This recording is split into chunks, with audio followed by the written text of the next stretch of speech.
Very warm welcome निमेश जी। आपका Yogiram podcast में बहुत बहुत स्वागत है। Thank you, thank you. आपलं आपलं बोलणं झालं होतं, अजून तुम्ही टाइम दिला, वेळ दिला तुमच्या लाईफ जर्नी बद्दल। मी लोकांना सांगू इच्छितो, मैं योगीराम के जो भी व्यूवर्स हैं उनको बताना चाहूंगा कि निमेश जी आर्टिस्ट हैं, इंजीनियर हैं, राइटर हैं, एस्ट्रोलॉजर हैं। तो ये पॉडकास्ट बहुत बहुत खास होने वाला है। क्यों? क्योंकि he has 24 years of experience into IT. कंपनियों की बात करूं, बहुत बड़ी बड़ी कंपनी, वेल रिनाउंड कंपनियों के साथ इन्होंने काम किया है। HP, they were associated with Tech Mahindra and having various certificate from PMP, IT, IL, ISO 27 के CSM। इसके साथ साथ जब मैं बात करूं सर के राइटिंग के बारे में, राइटिंग कैरियर के बारे में या राइटिंग एक्सपीरियंस के बारे में, so he has 4 novels, 20 short stories, और ये सारी आप अमेजोन पे देख सकते हैं, पढ़ सकते हैं। और इनकी latest book which is really very crucial for freshers, young generation के लिए है इंटरव्यू तुमचा आमचा। It talks about resume, it talks about interview shortcuts, tips. So ये भी बहुत इंपॉर्टंट बुक है जो भी नए फ्रेशर से इंटरव्यू क्रॅक करने के लिए, ज्यांना इंटरव्यू क्रॅक करायचा आहे, टेक्निकल, नॉन टेक्निकल, अजून खूप साऱ्या एवढ्या एक्सपिरियन्स, वास्ट एक्सपिरियन्स मध्ये जे सरांनी घेतलेला आहे आणि तो तुम्हाला त्या पुस्तकांमध्ये दिलेला आहे। So please I will suggest, I will request की जे पण नवीन पिढी आहे, तुम्ही फ्रेशर्स आहे या तुम्ही इवन एक्सपिरियन्स आहे, हे पुस्तक अमेझॉनवर जा, अजून वाचा जरूर। किंडल मध्ये पण आहे। याच्या व्यतिरिक्त इसके साथ साथ सर एस्ट्रोलॉजर है, इनको 20 years of vast experience in astrology. And इनका जो पढ़ाई हम बोलते हैं एस्ट्रोलॉजी की, क्योंकि astrology it is very very vast subject, it is very very vast विद्या। अजून जर याचं मी व्हेरी स्पेसिफिकली म्हणू की याचा जो अभ्यास असतो, याची जी माहिती असते, तो लोकांशी अजून जे सिच्युएशन, एक्सपिरियन्स, लोकांबद्दल माहिती करायची, त्यांचं सांगायचं, अजून नुसतं उपाय या अचूक या जनरल एस्ट्रोलॉजी नाही, त्यांच्याबद्दल ती माहिती सगळ्यात पहिले गोळा करायची। माहिती जी आहे ग्रह नक्षत्र बद्दल, यांची माहिती मग घेऊन मग त्यांना उपाय सांगायचे। अजून उपाय नुसते असेच नाही की जे जनरल आहे ते इम्प्लिमेंट करता येतात, त्याचे रिझल्ट फास्ट भेटतात। तो हिंदी में जर बोला जाए हुँ, तो हुँ. इसको फास्ट रिजल्ट। एस्ट्रोलॉजी में बहुत बार ऐसा होता है कि people get result on a period of time, जो रहता है स्पैन बड़ा रहता है। बट जब मैं एस्ट्रोलॉजी की बात करूं, सर की जब मैं बात करूं, सो इम्प्लीमेंट इजी कैसे हो सकता है वो जो उपाय बताए हुए हैं, एंड कैसे आपको अंडरस्टैंडिंग हो कि what was my stars showing me, guiding मी। तो सर इसमें बहुत हेल्प करते हैं। सो आइए बात करते हैं निमेश सर से और इनकी लाइफ जर्नी के बारे में। Very very warm welcome sir. Thank you, thank you. Thanks for your nice introduction. और मैं बताना चाहता हूँ, जो मराठी में जो मेरी किताब है इंटरव्यू तुमचा आमचा, सो अपने समाज के लिए मैंने उसकी फ्री पीडीएफ अवेलेबल करके रखी है, so everyone Yes, can benefit from that. sir, please tell me about your education journey। Sir education उस टाइम के, मैं स्पेसिफिकली बात करूं, ये बहुत ही बड़ी चीज है, बहुत ही बड़ी उपलब्धि है। क्यों? क्योंकि जैसा कि उस टाइम की बात है, एजुकेशन की जब मैं बात करूं, सो बहुत सारे लोग या जो एजुकेशन माइंडसेट जो था, हाँ ठीक है, पॉलिटेक्निक करना है, कॉमर्स फील्ड में जाना है, इंजीनियरिंग इंजीनियरिंग बहुत टफ होती है, उसमें बहुत ज्यादा पढ़ाई करनी रहती है। Being an engineer I can also understand a little bit, but at that time, उस सिनेरियो में बुक्स की जब मैं बात करूं, अवेलेबिलिटी ऑफ कंटेंट की बात करूं, करेक्ट. तो बहुत डिफिकल्ट था। और it is not just difficult for the student और हु इज परस्यूइंग इंजीनियरिंग, जो इंजीनियरिंग परस्यू कर रहे थे, सिर्फ उनके लिए नहीं, जो त्याचा इंजिनिअरिंगचा अभ्यास करत होते ते, त्याच्या व्यतिरिक्त मी म्हणू पालक पण, पॅरेंट्स पण, त्यांची पण खूप अहम भूमिका होती। तर सर प्लीज आम्हाला तुमची जी एज्युकेशन इंडस्ट्री आणि त्याचा जो म्हणजे बॅकग्राऊंड आहे, जर याची जर मी गोष्टी करू इंजिनिअरिंगचा, याच्याबद्दल सर प्लीज सांगा। Right, right. हम्म, जिस समय मैंने इंजीनियरिंग किया, तो उस हम्म, समय एक्चुअली टेलीकम्युनिकेशन क्रांति की शुरुआत थी. Right, okay. और मैं बताना चाहता हूँ कि टेलीकम्युनिकेशन एंड इलेक्ट्रॉनिक्स, इनको अलग अलग नहीं किया जा सकता, both work together. Okay. Right, so इसलिए एक्चुअली मुझे इलेक्ट्रॉनिक्स में इंटरेस्ट था. सो 11th एंड 12th जब मैंने किया, तो मैंने 200 मार्क का इलेक्ट्रॉनिक्स सब्जेक्ट लिया हुआ था. Okay. So I was aware of what goes on in electronics, and additionally then obviously उस समय अलग अलग न्यूज चैनल्स की शुरुआत हो रही थी. ओके. अलग अलग टाइप के एंटीनास का इजाद हो रहा था. Okay, so that's why I decided to like go for the electronics and telecommunication. हम्म। उस समय शुरुआत थी सेल्युलर टेक्नोलॉजी की, मतलब वी से मोबाइल मोबाइल टेलीफोनी की शुरुआत थी। एसटीडी वगैरह वो भी आ गए थे। ओके, सो इसलिए मेरी जिज्ञासा थी कि मैं उस फील्ड में पढूं, लेकिन इंजीनियरिंग और एंड इंजीनियरिंग मैंने 4 साल हॉस्टल में रह के की, महाराष्ट्र में ही शाहदा करके इंजीनियरिंग कॉलेज है, वहाँ पे मैंने मेरी इंजीनियरिंग की। So I was staying in hostel, okay, for 4 years. So at that time, obviously STD वगैरह इतना महंगा था। So उस हम्म। समय मुझे याद है, I was writing letter at home, and फिर घर से वापस वो आता था। आज तो व्हाट्सएप और ये सब इंटरनेट का जमाना है, बट उस समय लाइक हम खत लिखते थे घर पे। हर जगह हर घर में इवन लैंडलाइन फोन भी नहीं थे, महंगे थे। Okay, right. so then I think I remember first phone I purchased in 2000 around 4 2003, जो नोकिया का छोटा सा फोन था। अ, जब मैं नौकरी वगैरह ढूंढने जा रहा था, तभी वो था। तो इंजीनियरिंग करते समय हॉस्टल में रहने के बहुत मतलब there are advantages, like you get to know people from all over India. तो साथ में लाइक आप एक दूसरे को हेल्प कर सकते हैं पढ़ाई में। ओके, जो घर पे रह के नहीं हो सकता। सो इंजीनियरिंग में हर हर हर शाखा का विद्यार्थी होता है। मेरा इलेक्ट्रॉनिक्स था, इंस्ट्रूमेंटेशन है, और कोई कंप्यूटर है। सो सिविल इंजीनियरिंग के स्टूडेंट्स है सबके साथ इंटरेक्शन होता है, पता चलती है बातें। सो इंजीनियरिंग हॉस्टल का अनुभव बहुत अच्छा अच्छा रहा मेरा। एंड दुनियादारी सीखने को मिल जाती है जब बाहर रहते हैं ना, घर छोड़ के। So overall then later on बाद में जब मैं वहाँ पे कैंपस इंटरव्यू वगैरह नहीं होते थे, हुए नहीं उस साल। जब मैं बाहर निकला जॉब ढूंढने के लिए, I went to Mumbai, Aurangabad and all those places where I know कि कुछ हो सकता है। तो उस समय मुझे पता चला कि सिर्फ इलेक्ट्रॉनिक्स एंड टेलीकम्युनिकेशन के साथ अभी there is a start of IT. तो जैसा कुछ प्रोग्रामिंग लैंग्वेज अगर सीखे तो फायदा हो सकता है। So all these three things go together. So उस समय ऐसा था कि जैसे ही आईटी शुरू हुई, बहुत सारे लोग जैसा मैकेनिकल सिविल वाले लोग भी बाद में आईटी में चले गए। राइट। तो आईटी में जाने का मेरा ये नहीं था कि वहाँ पैसा मिलता है और समथिंग लाइक दैट, बिकॉज वो तो पता ही नहीं था, वो तो शुरुआत थी। Because if you may know, 1995 में जावा लैंग्वेज का इजाद हुआ था, मतलब Java language was discovered. Okay, and then later on slowly different different languages were like being invented. So electronics, telecommunication and then programming. So एक example मैं बता दूं, जैसे आपके पहले कॉइन बॉक्स होते थे, एक एक रुपए का कॉइन डालो and you get to talk for 1 minute, पैसा फिर 1 या 3 मिनट जो भी है, फिर से आप कॉइन डालते हैं, and then you get a extended time for calling. So उसमें वैसी प्रोग्रामिंग होती है। सो इसमें देखिए इलेक्ट्रॉनिक्स आ गया, आपका टेलीकम्युनिकेशन आ गया, एंड उस इलेक्ट्रॉनिक सर्किट में जो आईसी होती है, उस आईसी में प्रोग्रामिंग लोड की जाती है। Okay, so like electronics, telecommunication and IT और प्रोग्रामिंग और coding, all these things go together. उनको अलग अलग करके हम नहीं कर सकते। सो ओवरऑल बाद में मैं मतलब slowly I went to the IT industry. लेकिन टेलीकम्युनिकेशन अभी भी जुड़ा हुआ है, because our client is Vodafone. Okay, hmm. but currently I am into the auditing and I mean in simple words cyber security auditing and compliance. सो ये पूरी journey रही। सो मतलब इसके लिए मैं अलग अलग शहरों में गया, जैसा 11th 12th किसी और शहर में किया, फिर और शहर में इंजीनियरिंग की, then went for job for many cities. बीच में कंपनी ने लंदन भेजा था प्रोजेक्ट के लिए। सो फिर उस दरमियान आई गॉट मैरिड। सो मतलब करियर का बहुत अलग अलग ट्रैक रहा। आज जहाँ पे मैं मतलब जो काम मैं कर रहा हूँ, उस समय जब जब मैंने जॉब शुरू की, मुझे पता नहीं था कि I will be doing like this work later on. So I played many roles जो मुझे मतलब ऑफर किए गए। I started with that and I excelled into that. And हमारे इसमें तो ऐसा है, मतलब इस इंडस्ट्री में, कि you have to learn daily. अगर राइट। आप कुछ सीखेंगे नहीं ना, तो आप पीछे पड़ जाओगे। राइट। क्या ये तो बात आपने एकदम सही बोली सर कि IT and the example that you have given, telephone और कॉइनबेस यूजिंग टेलीकॉम नेटवर्क, जब मैं बात करूं मोबाइल नेटवर्क की बात करूं या वीएलएसआई की बात करूं, वो पूरा कंबाइन का पूरा एक सेटअप था। Combine. And today's technology, yes, from WhatsApp to crypto to everything,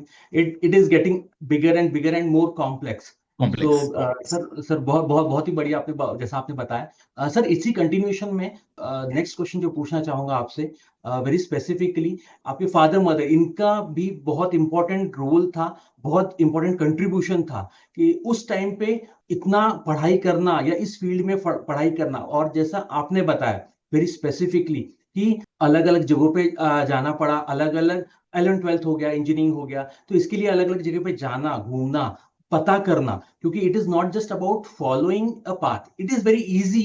जब अपन बोले कि एक पाथ अपने को पता है, रोड पता है, तो अपन उसको फॉलो कर सकते हैं, but to create that path, ढूंढना, इससे पहले किसी को नहीं पता और अपने को भी वो ढूंढना है, डिस्कवर करना है, एंड देन फिर उस पर जाके एक्सेल करना है। सो इसमें आपके फादर मदर इनकी क्या अहम भूमिका थी, क्या पड़ाव आए, क्या अप्स एंड डाउन्स आए, और कैसे फिर उन्होंने और आपने मैनेज किया, सर इसके बारे में प्लीज बताइए। Right right. सो उस समय देखिए, जैसा वो दो मतलब जो पीरियड था, लाइक 1992 3। सो 1992 में 10वीं में मैं महाराष्ट्र बोर्ड में मेरिट लिस्ट में आया था। So great great. Obviously like खुद की और बाकी लोगों की अपेक्षाएं बढ़ जाती है कि ये फिर अच्छा करेगा, बिकॉज आई गॉट 91%। सो लोगों को लग रहा था कि नहीं, फिर इसको टेक्निकल फील्ड में जाना चाहिए। So that's why I chose 11th 12th science. So उस समय इंजीनियरिंग महंगा ही था। ओके।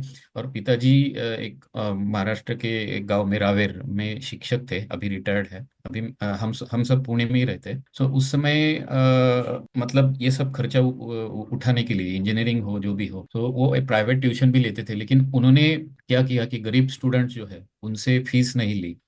खर्चा मैनेज करने के बावजूद जो पढ़ नहीं पाते थे उनकी प्राइवेट ट्यूशन की फीस नहीं ली, उनको स्कूल में फीस देने के लिए पैसे नहीं थे, तो मेरे पिताजी ने उनको मतलब उनकी फीस भरी, कुछ किताबें नोटबुक्स का हेल्प किया। सो ऐसे करते करते ही managed all the expenses. Okay. Hostel में रहना है तो हॉस्टल की बहुत सारे खर्चे होते हैं। So try to manage all the expenses. उस समय तो मतलब 8 दिनों में, एक महीने में ही बात हो पाती थी घर पे, क्योंकि घर में लैंडलाइन फोन भी नहीं था।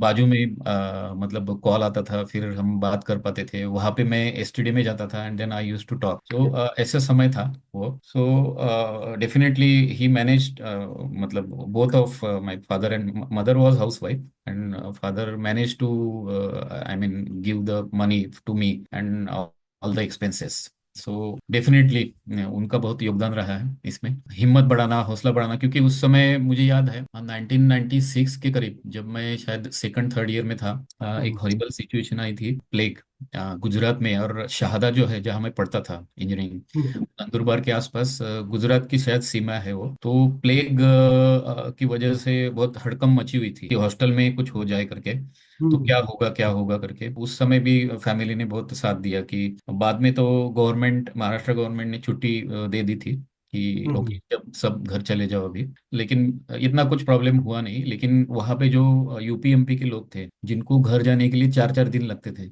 उनको बहुत मुश्किल सहनी पड़ी, क्योंकि ना घर पे ज्यादा कांटेक्ट कर सकते हैं, और जाना है तो 4 दिन फिर जाना और 4 दिन आना। तो इस तरीके से फिर अलग अलग कठिनाइयाँ आई। फैमिली हमेशा was backing me, so it was successful. And then campus interview वगैरह नहीं हुआ था, इसलिए I had to go to various companies. उस समय ऑनलाइन एप्लीकेशन नहीं कर सकते थे, आप बायोडाटा प्रिंट करो और अलग अलग कंपनीज में जाओ। एंड यस यस वैसे था उस समय। आज तो इजी है, Naukri.com है, अलग अलग वेबसाइट्स है, घर बैठे आप इंटरव्यू भी दे सकते हैं। But in in my opinion, interviews जो है are good only when you do it face to face. तो ये सब जर्नी रही। माता जी से भी मैंने संयम, धैर्य रखना, कम बोलना, इस तरीके से चीजें सीखी है। विशेषतर अभी रिसेंटली कोविड का जो समय था, उस समय बहुत मुश्किलें थी, बट उस समय माता जी ने सिखाया धैर्य कैसे रखना है। We all were also infected, COVID वो तो सबके लिए था, बट उस समय कैसे धैर्य से सामना करना है, वो पूरे सब मतलब फैमिली ने मिलकर वो सामना किया। और बहुत अच्छा लगा sir. Moving toward the next question regarding your, जो आपका जो आपने बहुत सारे रोल्स प्ले करे हैं, आपके जो अब तक का जो 24 इयर्स ऑफ एक्सपीरियंस, जब मैं बात करूं कैरियर की, जब मैं बात करूं, अलग अलग भूमिकाएं रही हैं, अलग अलग कंपनियों में रही हैं, तो इन सब में क्या सबसे कौन सी, मैं जब बोलूं वेरी स्पेसिफिकली, कौन सी सबसे चैलेंजिंग सब भूमिका रही आपकी, या क्या क्या उस टाइम पे चॅलेंजेस आहे व्हेरी स्पेसिफिकली. इतक्या आपण पुष्कशे रोल मध्ये राहिलो आहे कॅरियरच्या याच्यामध्ये. अजून जे पण उतार चढाव आले in context of career complexity of that particular role, अजून त्याच्यामध्ये काय काय आपल्याला चॅलेंजेस आले आणि कसे आपण त्याला ओव्हरकम केले, याच्याबद्दल सर प्लीज सांगा. तर दोन तीन गोष्टी आहेत त्याच्यामध्ये. आता कुठलाही रोल तुम्ही करता आणि मोठी ऑर्गनायझेशन जर असेल, if it is a big organisation, then we face politics. तो इवेंचुअली मैं तो छोटे से गांव से था, ओके. तो शहर में जाके और कंपनी में ज्वाइन तो होना है, लेकिन पहले दिन से ही आपको ना लोगों को जानना शुरू करना चाहिए जो हमारे साथ काम कर रहे हैं, हमारे सीनियर है या हमारे जूनियर है या हमारे साथ वाले हैं, उनको तो पहले जानना जरूरी है. मतलब ये पहले दिन से मैं तो नहीं कर पाया, बट बाद में मुझे पता चला कोई सपोर्टिव भी होते हैं, कोई दूसरे को राइट. सोचने में भी लगे हुए थे. So you should be very good at knowing people कि कौन कैसा है, बिकॉज काम तो होते रहता है, but you have to also know the people. So ये तो सब रोल में होगा, भले आप सीनियर हो या जूनियर हो, आपको ना लोगों से इंटरेक्ट करना और पहचानना बहुत जरूरी है. Talking specific to a particular role, then I was like working as a operations manager for our Vodafone client. So as you all know, मतलब आपको पहले बता दूं कि वोडाफोन हो या कोई भी बीएसएनएल हो या आइडिया हो, एनी एनी एयरटेल, उनका ऑपरेशंस 24/7 रहता है, okay. Because we all are their customers and we expect that signal should be available all the right. Time. तो ऑब्वियसली राइट. उनको 24/7 वो चलाना पड़ता है. अभी हम, मतलब मेरी कंपनी से मैं अगर इस टाइप के कस्टमर को सपोर्ट कर रहा हूँ, तो हमारा जॉब भी 24/7 हो जाता है, हमेशा अवेलेबल रहो. तो दिन में तो ऑफिस में जाओ, रात में अगर कुछ नेटवर्क में खराबी हो तो जैसा हमारी जो एचपी कंपनी थी, एचपी कंपनी से हेवलेट पैकर्ड एंटरप्राइज, हम वोडाफोन को सपोर्ट करते थे बिकॉज वोडाफोन वो अवर क्लाइंट. सो हमारे सब सर्वर्स और सॉफ्टवेयर्स उनके नेटवर्क ऑपरेशन मैनेज करने के लिए दिए हुए थे और उनका ऑपरेशन चल रहा था. Because of our softwares, Vodafone is अभी भी वैसे ही है, was able to manage their network operations all over India. तो उसमें अगर खराबी आती है तो डेफिनेटली उनका लॉस होता है, मतलब इसकी इनकी सिग्नल तो चली जाती है, तो वो रिस्टोर करना कम समय में, उस टाइप का रोल था. And I was managing 20 people who were expert in various applications. तो 20 लोगों को हैंडल करना, वो जो इश्यूज आते हैं कभी भी आ सकते हैं, मतलब कुछ बंद पड़ गया रात को 2 बजे, कॉल आता है, उठो, ओके, लैपटॉप ऑन करो एंड काम करो, और उन 20 लोगों से काम करवाओ, मतलब जो भी शिफ्ट में है, जो भी शिफ्ट में है. And also answer to the customer, उसका टाइमलाइन होता है, अगर उतने समय में सॉल्व नहीं किया तो रिजोल्यूशन टाइम. हमें पेनल्टी लगती है, कंपनी को पेनल्टी पे करनी पड़ती है उनको. सो ये जो रोल था मेरा, ये रोल मैंने 12 साल प्ले किया जब एचपी में था. So this was very challenging role, because रात में सब सोए घर में, and then I am opening laptop and start talking phone, और कॉल चल रहे हैं. सो घर वालों ने भी उसमें सपोर्ट किया, हेल्थ पे भी असर पड़ता है, all those yes, things. Definitely. फिर दूसरे दिन ऑफिस जाना है, एंड वो भी खराबी थी उसका रिपोर्ट कस्टमर को देना है, lot of things. So operations manager जो 24/7 वाला था, that was my very challenging role. अभी भी जो मैं प्ले कर रहा हूँ, लाइक साइबर सिक्योरिटी. सो रोज आपको पता होगा कि लाइक अलग अलग टाइप के हैकर लोग कुछ ना कुछ आइडियाज निकाल के नेटवर्क में डेटा चुराने की कोशिश करते हैं, ओके. सो उस टाइप का कुछ ना कुछ होते रहता है, तो वो भी करना है. अभी मेरा रोल थोड़ा वो है, it is not 24/7, but yes, we have to make our network secure from the hackers. Right. Like roles है. तो जो रोल मुझे मिलता गया उससे रिलेटेड मैं फिर सर्टिफिकेशन करता रहा, स्टडी करो, एग्जाम दो. तो इस तरीके से मैंने, आपने शुरू में जो बताए 5 जो सर्टिफिकेशन है, वो मैंने इसीलिए किए कि मुझे अलग अलग रोल मिलते गए, and then I use to study and give the exam and then use that knowledge for practical purpose, ऐसा. एंड ऑब्वियसली ये similar role while I was in Tech Mahindra. तो मुझे लंदन में भेजा गया था 1 साल के लिए. मैं फैमिली के साथ गया था, बेटा छोटा था तब. तो उस समय भी लाइक रोल लगभग यही था, लेकिन जो ब्रिटिश कस्टमर थे उनका एक्सेंट समझना और उनको मैनेज करना, उन वो कॉल करते थे तो उनका एक्सेंट समझ के फिर उनको उसी तरीके से समझाना, एंड देन उनका इशू रिजॉल्व करना, ये एक अलग से चैलेंज था, but role was yes, like same. ये तो बहुत ही अच्छा है सर. आपने ऐसा बताया, जो चैलेंजेस आपने बताया. हम्म. यस, दैट वी फेस, और इवन ये अभी भी है. ये चैलेंजेस, छोटे मोटे चैलेंजेस अभी भी हैं, जो इवन फ्रेशर लेवल या जीरो लेवल से भी देखने को मिलते हैं. Definitely they can, people can learn from this thing जो आपने बताया. Sir, moving to the next topic, जब मैं बात करूं कि रायटिंग जर्नी की, लेखनाबद्दल जर मी बोलू, या वा. उपन्यास जे तुम्ही हम्म. लिहिलेले आहे, जो 4 नॉवेल्स आपने लिखे हैं, 20 शॉर्ट स्टोरीज आपने लिखी हुई हैं। सो सर, इसकी जर्नी और इसकी प्रेरणा ये आपको कैसे मिली and how to put that thing into an consolidated piece of paper? मैं जर बात करूं, वो जो टेक्स्ट, वो कंटेक्स्ट, वो बुक जो है पूरा निचोड, तर त्याची प्रेरणा कशी भेटली, कसं आपण चालू केलं, अजून कसं मग त्याला फायनल रूपांतर मध्ये आणलं? Because it is easy to start but the consistency and to get in to the final thing, त्याच्याबद्दल सर प्लीज सांगा. हो हो, लिहिणं म्हणजे आमच्या फॅमिलीमध्ये मध्ये तसं कोणी नव्हतं बॅकग्राऊंड माझं, परंतु since I was in fifth six standard, तर आमच्याकडे लोकमत वगैरे पेपर येत होता. लोकमत कॉमिक्स यायचं शनिवारी, चित्रगंधा हा, पुरवणी यायची. ओके. Right right. तो त्यावेळेस लोकमत जळगाव म्हणजे त्या साईडचा भरपूर मोठा यायचा, जाड पेपर यायचा. आणि ऑब्व्हियसली वाचनाची ऑटोमॅटिक आवड होती आणि वेगवेगळ्या गोष्टी अशा बघून असं वाटायचं की त्याबद्दल माझं वेगळं मत आहे. I use to have my own opinion on various things. उस समय जो भी मेरी समझ थी, जो एज था उसके हिसाब से जो भी समझ थी मेरी, उसके हिसाब से मेरा अलग से ओपिनियन होता था, because I was reading a lot. Hmm. Opinion में कहा मतलब व्यक्त करूं तो उसके लिए वो जो छोटे लेटर्स रहते हैं, जो संपादकीय पान जो रहता है, तो वाचकों के जो पत्र होते हैं वहाँ नीचे लिखा होता है इस पे भेजो. तो मैं भेजता था एंड छप के आता था. सो मुझे ओके. लगा कि नहीं, मैं मेरे विचार शब्दों में प्रॉपरली एक्सप्रेस कर सकता हूँ. और obviously it was in Marathi, but like as I said कि मैं जब इंजीनियरिंग में हॉस्टल में रहा तो मेरे सब मतलब जैसा यूपी एमपी सब जगहों से दोस्त लोग थे. तो इसलिए हिंदी भी मतलब उतनी मेरी मैं बात कर सकता हूँ हिंदी में. So but whatever I could write was in my मातृभाषा मराठीमध्ये. तर तसं हळूहळू मी लिहायला लागलो. आणि then I use to make comics and use to send to the Lokmat comics and all. फिर धीरे धीरे ऐसी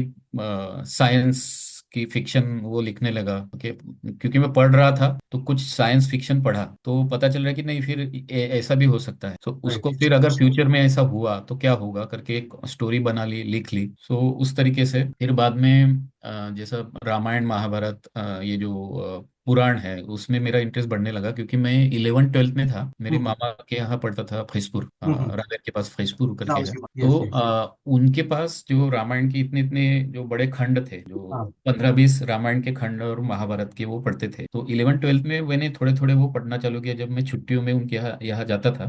और इवन उनके यहाँ रहता भी था 11th 12th में पढ़ने के लिए. उससे मुझे बहुत मतलब इच्छा हुई कि हमारे मतलब जो लिखी हुई किताबें हैं जो आध्यात्मिक, those are good. I I have to also go deep into that. तो रामायण हो गया, महाभारत हो गया, वहाँ मैंने थोड़ा थोड़ा पढ़ा, तो इंटरेस्ट जागने लगा. तो उसमें भी मेरा लाइक वो चालू हो गया कि महाभारत फिर देखने लगा.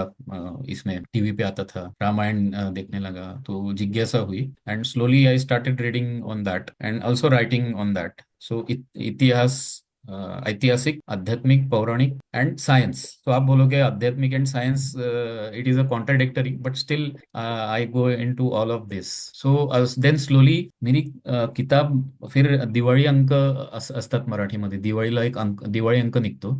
त्याच्यामध्ये मग मी माझ्या स्टोरीज द्यायला लागलो, व्यंगचित्र द्यायला लागलो. आणि मग ऑनलाइन जेव्हा प्लेटफॉर्म निघाला, जब ऑनलाइन पब्लिश करने की सुविधा स्टार्ट हुई, Amazon, Google book, then it was very easy rather then publishing the book.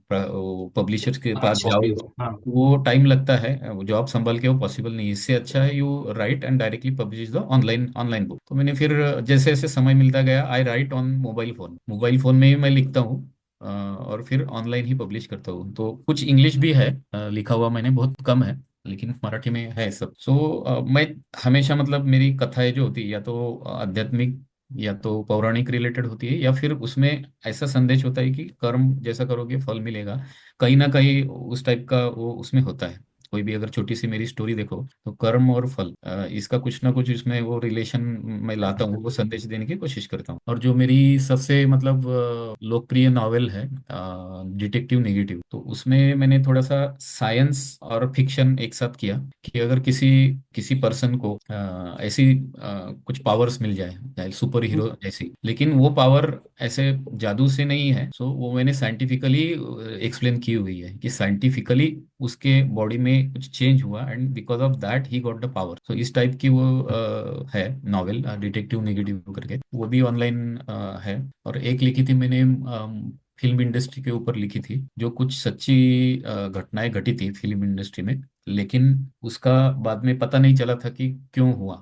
तो उसका मैंने रिजोल्यूशन मेरी तरीके से उस नॉवेल में करने की कोशिश की है। एंड ऐसी कुछ घटनाएं घटी जो सिने कलाकारों को धमकियां मिल रही थी वगैरह, वो सब जोड़ के मैंने अपने तरीके से क्या हुआ होगा करके एक नॉवेल भी लिखी थी, जो मराठी में वलय नाम से है, based on film and television industry. तो सब्जेक्ट्स अलग अलग है, तो जैसे ही सूचता आहे, बट मतलब एक उर्मी असते ती आतमध्ये, एक उर्मी आलेली ह्याची की लिहिल्याशिवाय मला चैन नाही पडत, राईट, म्हणजे राईट. बरोबर. की जोपर्यंत मी लिहित नाही तोपर्यंत मी अस्वस्थ असतो, लिहून पूर्ण झाल्याशिवाय मला शांति, मन की शांति नहीं मिलती। तो राईट. ऐसा मेरा कुछ है। तो अगर मुझे कहीं पे मैं ट्रैवल कर रहा हूँ और मुझे कुछ सूझ गया तो मैं रुक जाता हूँ, जो मुद्दे हैं वो लिख लेता हूँ, and then I write. Continue, otherwise I forget. So बाद में मैं एलोबरेट करके उस पे बड़ा वो लेख लिखता हूँ। तो this is what I do, the writing and all. तुम्ही जे सांगितलं, ज्या पद्धतीने सांगितलं, खरंच ते ऐकून मलाही पर्सनली जर मी म्हणू, खूप खूप म्हणजे चांगलं वाटलं. सर, याच्यात पुढचा मी प्रश्न घेऊ इच्छितो. तुमच्या आर्ट, अजून इलस्ट्रेशन याच्याबद्दल कसं काय इंटरेस्ट झाला आणि तुम्ही इतके सारे जे ड्रॉइंग्स अजून हे जे बनवले आहे, स्केचेस बनवलेले आहे, तर ते कसं काय तुम्ही शिकले, या म्हणजे तुम्ही शिकवता पण का, या कसं काय आहे त्याच्याबद्दल सर प्लीज सांगा. हा, नाही मी शिकवत नाही, परंतु वडिलांचं वगैरे ड्रॉइंग चांगलं आहे आणि तेच हेरिडिटीने माझ्यापर्यंत आलं, आणि राईट. फक्त मॉडीफाय एवढं झालं की नुसते स्केच नाही तर थोडं व्यंगचित्र, लाईक दिवाळी अंकांमधले जे बघून ना मला ते सुचायचं असं काहीतरी विनोदात्मक. आता फक्त एवढंच आहे की तुम्ही बघाल, I make use of AI. एक माझ्या कल्पनेतलं जे चित्र आहे ते कागदावर मी AI ला सूचना देऊन तसं काढायला लावतो, and then I write on that. तर आता थोडासा बदल झाला एवढं, पण आय स्टील कंटिन्यू दॅट. थोडंसं विसंगती शोधायची जीवनामधली आणि त्यात हसवायचं लोकांना. असं तर स्केचेस, कधी कधी स्केचेस काढल्यामुळे थोडा ताण हलका होतो आपला. डे टू डे लाईफमध्ये बरेचसे ऑफिस रिलेटेड टेन्शन्स असतात, but if you do the sketching for even for half an hour, so एक समाधान असतं की काहीतरी क्रिएटिव्ह केलं मी. Right. Right. So and then take a photo and put on Facebook और status, and people praise you, तेवढं बरं वाटतं. तसंच आता पुस्तकं लिहिणं वगैरे हे मी पैशांसाठी वगैरे असं जनरली नाही करत. काही काही विक्रीला आहेत पुस्तकं, पण लोकांचं जे इन्स्टंट, आजकाल इंटरनेट असल्यामुळे there is a instant reply from people, प्रतिक्रिया, की राईट. कथा आवडली, आपली कथा छान होती, अजून लिहा. सो ते समाधान ते वेगळंच असतं आपल्याला, rather than like people buying a book and then telling after 5-6 days. Online publish केलं की इन्स्टंट 2 तासामध्ये प्रतिक्रिया येते. So that is the thing. चांगले आहे सर, हे पण एक चांगली आवड आहे. मी पण कधी कधी फार क्वचित, मी कधी कधी थोडं फार स्केच वेच करतो. करायचा शाळेमध्ये होता तेव्हा थोडंफार. Then we got into an number of things, money, business, yes. अभ्यास. सो टॉकिंग व्हेरी स्पेसिफिकली, हा प्रश्न पुष्कळ लोकांचा असेल आहे. अजून याच्याने तुम्ही जे उत्तर देणार आहात, मी पहिलेच सांगतो की लोकांना याचा भरपूर फायदा होणार आहे.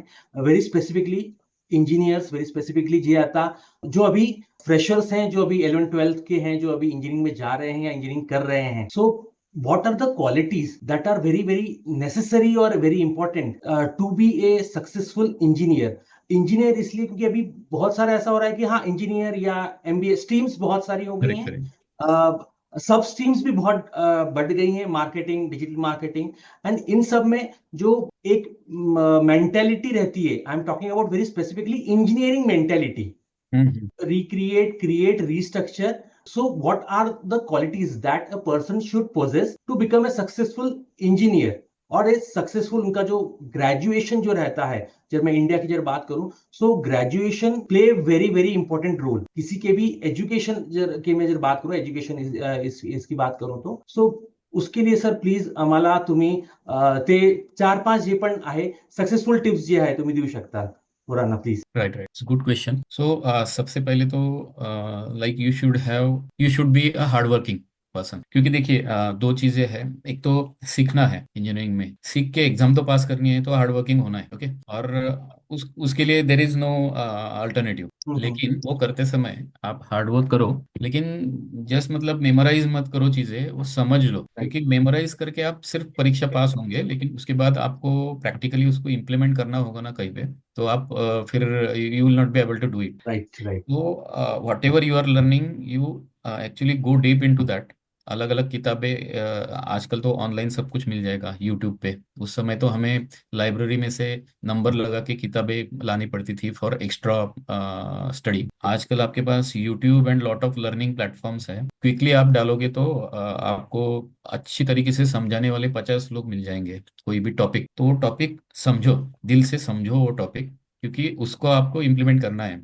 कई लोग जो बोलते हैं ना कि नहीं ये पढ़ के इसका आगे क्या फायदा है, नहीं ऐसा नहीं है। उसका फायदा होता है, हर एक चीज ऐसे ही नहीं डाली गई है सिलेबस में। सिलेबस में डाला गया है तो उसका कुछ ना कुछ यूज है, ओके। तो आप हार्डवर्क करके एग्जाम पास करो, अच्छे मार्क तो लाओ, लेकिन जो सीख रहे हो ना उसको क्या, कौन सी अच्छी तरीके से आप मतलब you can put it into practical way to for the benefit of people. Civil वाला है या मैकेनिकल वाला है, कोई भी है जो अब तो चल रहा है, लेकिन आपने अभी इतना इंजीनियरिंग किया, तो अब तक अब जो चल रहा है, प्रोग्रामिंग हो, कंप्यूटर हो, कुछ भी हो, इसमें और क्या अच्छा कर सकते हैं with the knowledge that I have.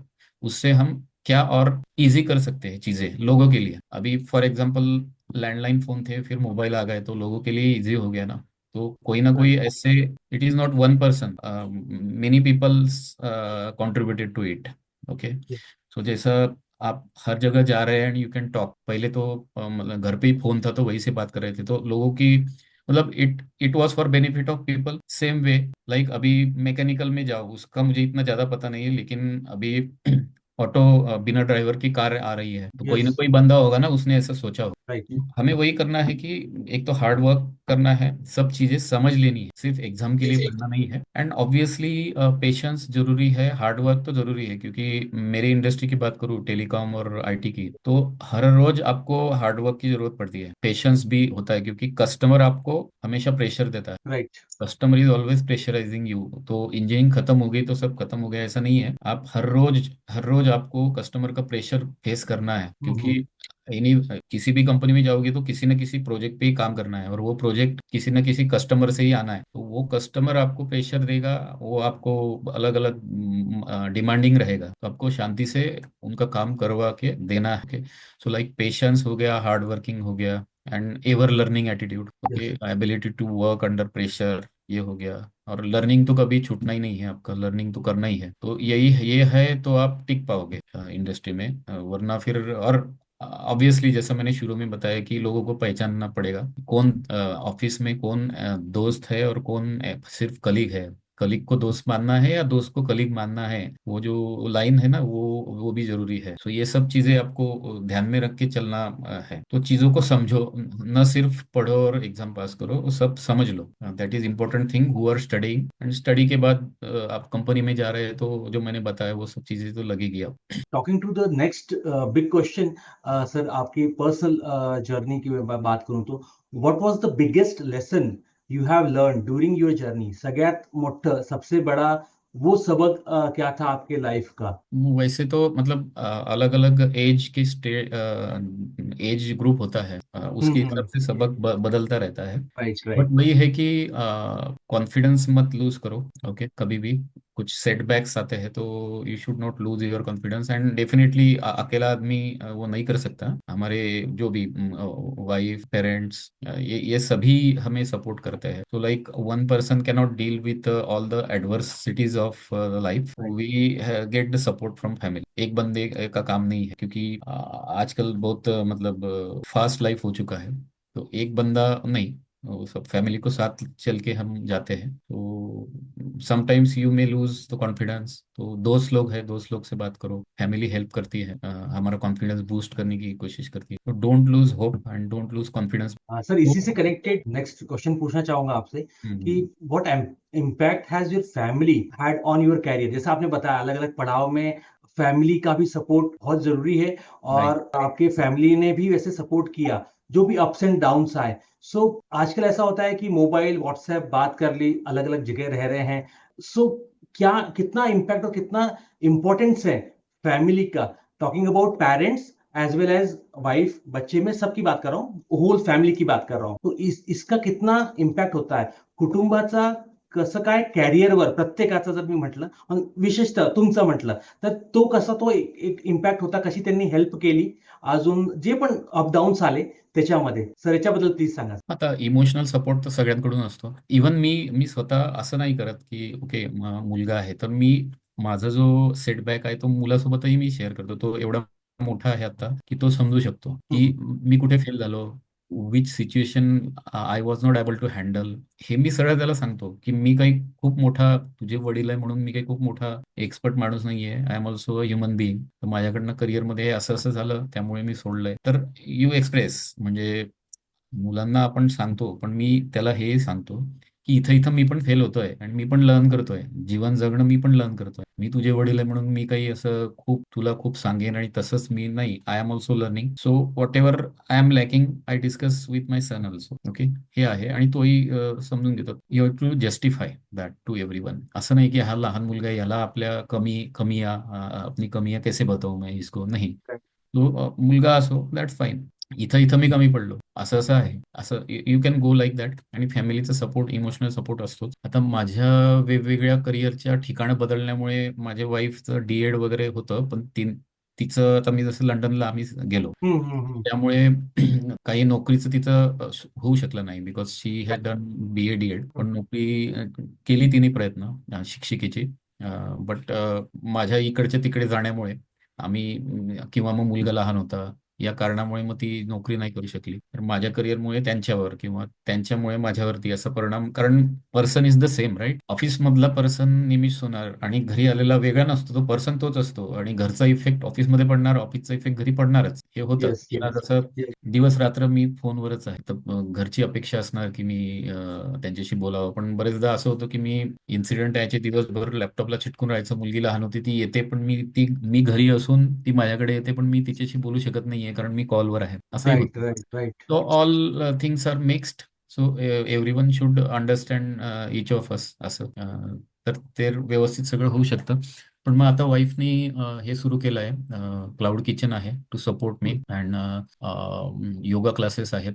सो तिचं एवढं हे असतं की शी इज आफ्टर मी की नाही तुम्ही प्राणायाम करा, व्यायाम केलाच पाहिजे. ओके, तर ते तिचं एक असतं की हेल्थ इज वेल्थ. माझं बरेचदा जमत नाही, म्हणजे I am not able to do it because of schedule. Hectic hectic schedule of job. पण तिचं एक इन्सिस्टन्स असतं की नाही दिवसातनं व्यायामाला वेळ काढलाच पाहिजे. मग ती योगा क्लासेस पण घेते. तिने योगा क्लासेस केलेत आधी, सर्टिफिकेशन्स, आणि क्लाउड किचन चालतं. स्विगी झोमॅटोवरनं ऑर्डर्स येतात अँड दॅट शी डू. आणि वन मोर थिंग लाईक ॲस्ट्रॉलॉजीमध्ये माझा इंटरेस्ट तर आहे, पण नंतर when we got married she also developed the interest and then she also got certifications from Pune Jyotish University. सो 3-4 ज्योतिष प्राज्ञ आणि ते जे काय असतात ते तिने केलेले आहेत. We both also study the astrology together. आणि थोडंफार शेअरमध्ये वगैरे ती करत असते.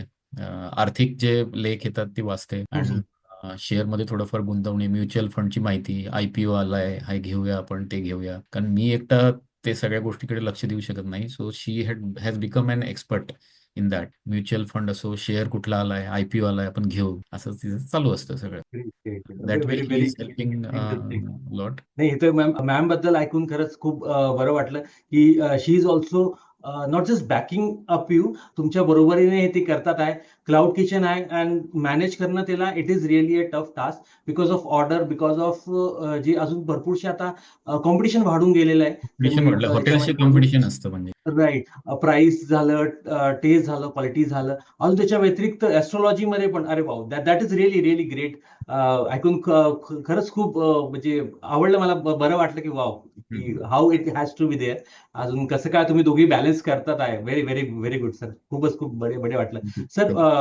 मी याच ॲस्ट्रॉलॉजी बद्दलच मी आता पुढचा प्रश्न घेऊ इच्छितो की तुमचा जो 20 इयर्सचा जो एक्सपिरियन्स आहे, अनुभव आहे, अजून त्याच्याबद्दल तुम्ही जी माहिती, या जो अभ्यास केलेला आहे, तो सर त्याच्याबद्दल सर सांगा. अजून काय काय चॅलेंजेस आले सुरुवातीला, या येतात, या इन जनरल पण मी जर म्हणू very specifically what are misconceptions about astrology. Hmm आता एस्ट्रोलॉजी म्हटलं तर इट इज वेरी, हाँ ठीक है, एस्ट्रोलॉजी है तो फिर पत्रिका देखना है, क्या क्या भातियां हैं, क्या क्या मिसअंडरस्टैंडिंग है अबाउट एस्ट्रोलॉजी. सर इसके बारे में प्लीज बताइए. राइट. सो सबसे पहले तो एक शुरुआत कैसे हुई कि मैं मुंबई में जब लोकल ट्रेन मतलब for my job I was travelling in local train. So दो बंदे एक दूसरे से बात कर रहे थे कि यार भगवान को ना जिसकी दुर्गति करनी होती है वो भगवान उसे मुंबई भेज देता है लोकल ट्रेन में ट्रैवल करने के लिए. Okay okay. That was really true. I was experiencing that because I was in Mumbai for job for around 2 years. तो सब भीड़ में चढ़ना उतरना वो बहुत मुश्किल चीजें थी. राइट, शुरुआत में मुझे बहुत सोच रहा होता था है. कि यार क्या मेरी भी दुर्गति क्यों हो रही है ऐसी. मैं लोकल ट्रेन में ट्रैवल करना पड़ रहा है मतलब व्हाट इज. सो ऐसे लाइक और उस समय जॉब बहुत स्ट्रगल था मतलब पेमेंट बहुत कम था बट ट्रैवल करना रात के 10 साढ़े 10 बज जाते थे. फिर हम दोस्त मिलके रहते थे. आने के बाद खाना बनाना सुबह 7 बजे ही निकल जाना और रात को 10:30 बजे आना. उसके बाद खाना बना के खाना खाना इस टाइप का. तो स्टेशंस अलग अलग रेलवे स्टेशंस पे ना एक एक अलग अलग राशि की एक किताबें ऐसी मिलती थी दिसंबर में जो अगले साल का भविष्य वगैरह इस टाइप की. तो वो बेजन दारूवाला करके एक है राइट. Famous astrologer. उसकी थी हिंदी में इंग्लिश. वो पहले मैंने ली लेकिन वो था वेस्टर्न. ये अच्छा. 1999 की बात है. 1999. हम्म. हम्म. तो वेस्टर्न एस्ट्रोलॉजी वो सूर्य के हिसाब से चलते हैं सूर्य. और हम जो है वो चंद्र के हिसाब से चलते हैं. तो राइट. पहले वो पढ़ के मुझे लगने लगा कि नहीं कुछ तो है जैसे कैरेक्टरिस्टिक्स ऑफ पर्टिकुलर राशि मैच होती है. हम्म. तो उससे फिर वो पढ़ता रहा. एक लिंडा गुडमन है एक लेखिका. हम्म. उसकी अंग्रेजी किताब है जोडियाक साइंस. वो पढ़ी. लेकिन बाद में जब मैं सोचने लगा कि नहीं ये लोगों का तरीका थोड़ा अलग है. इंडियन में कैसे होता है वो देखते हैं वैदिक वो देखने लगा. तो मुझे पता चला कि नहीं चंद्र के हिसाब से जो होता है that closely matches rather than Surya. Right. तो फिर इंडियन वाला वो मैं पढ़ना चालू कर दिया और उसके हिसाब से मुझे पता चलते गया कि यस इसमें कुछ सच है. उसके बाद मैं kind of reverse engineering type का करता रहा. जैसा कोई पर्सन मेरे संपर्क में है मेरा दोस्त है मुझे उसके बारे में सब कुछ पता है घटनाएं उसका date of birth time of birth place of birth लेके वो मैं देखता था और मैच करता था कि हाँ इसके जीवन में ये घटा है ये सही है नहीं इज इट मैचिंग. तो वैसे मैंने भरोसा किया. ऐसे नहीं कि उल्टा नहीं था. Like already I know few people I know about incidents happened in their life and then I checked with the कुंडली for the first time कि हाँ इसकी वजह से तेरे लाइफ में ऐसा हुआ था. so yes it is true. लेकिन जैसा बोलते हैं ना कि एस्ट्रोलॉजी को एक कर्स मिला है कर्स. 100% that astrologer cannot say the truth. एक पर्टिकुलर समय के बाद वो गलत बताने लग जाएगा. तो एस्ट्रोलॉजर ने पूरा बताने की कोशिश नहीं करनी चाहिए. वो अलग अलग कहानियां हैं. So 100% no one can tell. It is a science जो भी है जो बोल सकते कि पुराणों से ही आया है. उसकी बहुत सारी कथाएं हैं. इसमें वो सब डिस्कस नहीं कर सकते. बट यस मैं ये नहीं मतलब लोगों के मन में जो गलत धारणाएं हैं वो इसीलिए है कि ठीक से मतलब ज्योतिष ठीक से ना पढ़ते हुए अगर कोई ज्योतिषी बता रहा है और वो गलत निकला और वो पैसे बहुत ले रहा है एंड वो गलत निकला सपोज तो लोगों का फिर विश्वास उड़ जाता है. तो राइट. इसलिए मैं ज्यादा ऐसा मतलब पैसे लेके कंसल्टिंग नहीं करता. मतलब I just like most of the times free of cost ही करता हूँ. और जो उपाय बोलते हैं ना तो मैं ऐसे उपाय सजेस्ट करता हूँ बिहेवियरल चेंजेस जैसा फॉर एग्जांपल मंत्र वगैरह इसमें तो शक्ति होती है नो डाउट. पर सबसे पहले बता दूं कि ये उपायों के मतलब जो उपाय मैं बोल रहा हूँ उसके पहले मैं बता दूं कि एस्ट्रोलॉजी अगर आपने भगवत गीता पढ़ी है तो यू मस्ट नो कि इट सपोर्ट्स पुनर्जन्म. पुनर्जन्म होता ही है. तो राइट. पिछले जन्मों के अनेक कर्म जो है उनकी वजह से इस जन्म में कुछ चीजें हमें जो भोगनी पड़ेगी वो फिक्स होता है and that is in the form of the कुंडली. कि ये जन्म के समय ये ग्रह स्थिति थी ये कुंडली है मतलब ये पिछले जन्मों का कर्म अभी इस जन्म में भोगने के लिए ये रेडी है. लेकिन नया कर्म भी तो कर सकते हैं अभी. वो नया कर्म राइट. करना है that is another thing. And उसके लिए क्या करना है गीता में बताया हुआ है, लेकिन कुंडली से पता चलता है कि इस जन्म में क्या मिलने वाला है, क्या भोगने भोगने को आपको करना पड़ेगा, मतलब you will have to face that, वो कुंडली से पता चलता है। So it is interrelated. So ऐसा नहीं कि मैं सिर्फ रामायण महाभारत भगवत गीता तो मानूंगा लेकिन ज्योतिष नहीं मानूंगा, ऐसा नहीं। एवरीथिंग इज इंटर रिलेटेड, सब 18 यस। पुराने वेद जो है ना, एवरीथिंग इज इंटर रिलेटेड। उसका सही इस्तेमाल करते आना चाहिए एंड सही इस्तेमाल लोगों को एक्सप्लेन करते आना चाहिए। Okay, now coming back to the उपाय। सो लाइक मंत्र वगैरह पढ़ना, उस पर्टिकुलर ग्रह का देवता होता है, सो वी सजेस्ट मंत्र फॉर दैट पर्टिकुलर, तो उसका इफेक्ट कम होगा, वो एलिमिनेट नहीं होगा, कोई भी चीज इफेक्ट कम हो सकता है। Okay, and secondly behavioural. अब जैसे अभी फॉर एग्जांपल मैं बताऊं कि अगर किसी की कुंडली में बुध और मंगल एक साथ है, युति है, और ये हम्म। युति वाणी स्थान में है। एक एक कुंडली में जो स्थान होते हैं, एक हमारी वाचा या वाणी का स्थान होता है, वहां हम्म। अगर सपोज फॉर एग्जांपल बुध मंगल की युति है, तो बुध वाणी का ग्रह है और मंगल लड़ाकू वृत्ति जो फाइटिंग का ग्रह है, तो बुध मंगल एक साथ आएगा तो क्या होगा, बंदा बहुत तीखा बोलेगा, राइट।